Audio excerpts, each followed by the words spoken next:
Pregnancy plan करताय, फक्त बाळाची इच्छा असणं पुरेसं नाही. त्यासाठी शारीरिक, मानसिक, भावनिक आणि आर्थिक तयारी असणंही तितकीच महत्त्वाचं आहे. म्हणजे प्रेग्नन्सी प्लॅन करताना आपण फिजिकल स्टेटस चेक करणं जरुरी आहे. दोघांनाही कुठला आजार आहे का? डायबिटीज, हायपरटेन्शन ह्यासारखा कुठला आजार आहे का? दोघांचंही वजन नियंत्रणात आहे का? हे देखील आपण चेक करायला हवं.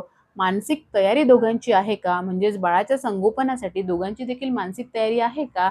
हे चेक करायला हवं. तसेच प्रेग्नन्सी, डिलिव्हरी ह्यासाठी लागणारा खर्च, ह्याचे आर्थिक नियोजन आपले झाले आहे का? हे आपण चेक करायला हवं.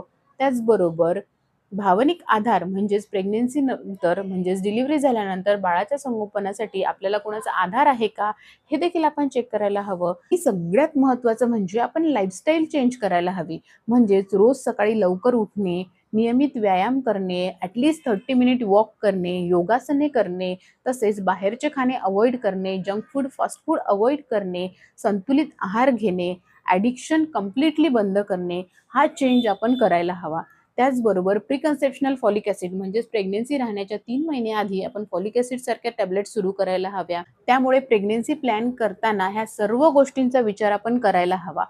प्रेग्नन्सी प्लॅन करणाऱ्या तुमच्या फ्रेंड्स किंवा रिलेटिव्हजपर्यंत हा व्हिडिओ नक्की शेअर करा आणि अशाच युजफुल कंटेंटसाठी फॉलो करा.